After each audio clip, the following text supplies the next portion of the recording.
जय श्री कृष्ण। राधे राधे। ओम गणेशाय नमः। मित्रों, आज આપણે પોષ કૃષ્ણ ગણેશ ચતુર્થી વ્રત કથા કરીશું। કથાની વાર્તા છે રાક્ષસ રાજા રાવણની વાર્તા। પાર્વતીજીએ પૂછ્યું, હે પુત્ર, પોષમાં કયા ગણેશજીની પૂજા કરવી જોઈએ? તે દિવસે કઈ રીતે અને કેવો ખોરાક લેવો જોઈએ તેને તમે મને કહો।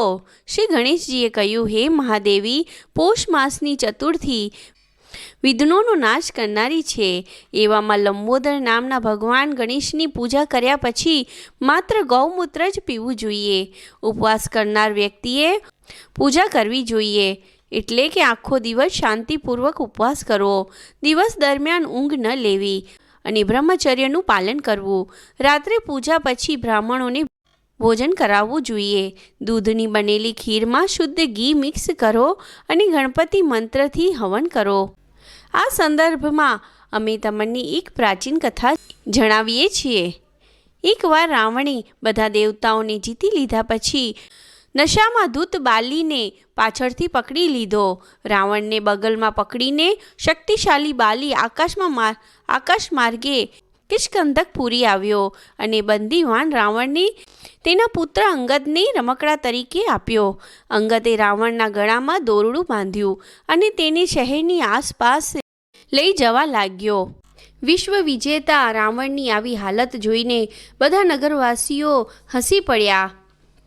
જનતા કહેવા લાગી, જુઓ, આ વિશ્વ વિજેતા રાવણ આજે રાજકુમાર દ્વારા રસ્તા પર પરેડ કરવામાં આવી રહ્યો છે। ગ્રામજનોની આ વાતથી રાવણ ખૂબ જ શરમાઈ ગયો અને તેમનું અપમાન કરવા લાગ્યો। તેની આશા તૂટી ગઈ। તેણે પોતાના દાદા પુલસ્ત્ય મુનિને યાદ કર્યા। અમારા ઋષિને તેમના પૌત્રની દુર્દશાથી આશ્ચર્ય થયું કે તેમના પૌત્રની આવી હાલત કેમ છે। વધુ પડતું અભિમાન દેવતાઓ, દાનવો, મનુષ્યો વગેરેના અનિવાર્ય પતન તરફ દોડી જાય છે। રાવણ પાસે આવીને ઋષિઓએ પૂછ્યું કે તમે મને કેમ યાદ કર્યા? રાવણે કહ્યું, હે નાનાજી, દેવતાઓને જીતી લેવાના અભિમાનને લીધે મારી સાથે આ દુર્ભાગ્ય થયું છે। મેં સાંજે એક વાનર રાજાને જોયો। પશ્ચિમ મહાસાગરના કિનારે મેં તેને પાછળથી પકડવાનો પ્રયત્ન કર્યો, પરંતુ હું જ તેના દ્વારા પકડાયેલો હતો। તે મને અહીં લાવ્યો, મારા ગળામાં દોરડું બાંધ્યું અને મને તેના પુત્રની પાસે રમવા માટે લાવ્યો। આ દુર્દશા જોઈને નગરજનો મારી મજાક ઉડાવે છે। હે ભગવાન, હું આ ચિંતાથી પરેશાન રહું છું। દોરડાથી બાંધીને લીધે હું અપંગ બની ગયો છું। હે નાથ, હવે હું શું કરું? તમારા કુટુંબમાં મારા જેવો બદમાશ બીજો કોઈ નથી। હવે માત્ર તમે જ મારી રક્ષા કરી શકો છો। પુલસ્ત્યજીએ કહ્યું, ડરવાનું કંઈ નથી, હું તને બંધનમાંથી મુક્ત કરીશ। આ બલિ દેવરાજ ઇન્દ્રના વીર્યથી જન્મેલો છે અને બહાદુરીમાં તમારા કરતાં મહાન છે। તેમનું મૃત્યુ મહારાજ દશરથના પુત્રથી રામના હાથે થશે। હે રાક્ષસ રાજા, જો તમારે બલિના બંધનમાંથી મુક્ત થવું હોય તો મારી વાત સાંભળો અને સંકટોના નાશ કરનાર ભગવાન શ્રી ગણેશ માટે ઉપવાસ કરો। પ્રાચીન કાળમાં ઇન્દ્રએ આ વ્રત વૃત્તાસુરની હત્યાના પ્રાયશ્ચિત તરીકે રાખ્યું હતું। તેથી તમે પણ આ વ્રત રાખો, જે પરેશાનીઓ દૂર કરે છે। બહુ જલ્દી તમારી પરેશાનીઓ દૂર થઈ જશે।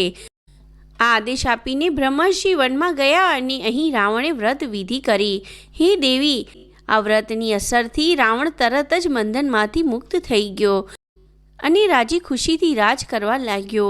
ભગવાન શ્રી કૃષ્ણ કહે છે કે હે યુધિષ્ઠિર, તમે પણ આ વ્રત રાખો। તેમ કરો।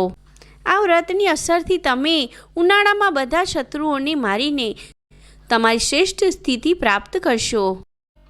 ભગવાન શ્રી કૃષ્ણની વાત સાંભળ્યા પછી યુધિષ્ઠિરે પોષ કૃષ્ણ ચતુર્થીનું વ્રત કર્યું અને આ વ્રતની અસરથી તેણે પોતાનું રાજ્ય પાછું મેળવ્યું। જય શ્રી કૃષ્ણ। રાધે રાધે। બોલો ગજાનંદ મહારાજ કી જય। ઓમ ગણેશાય નમઃ।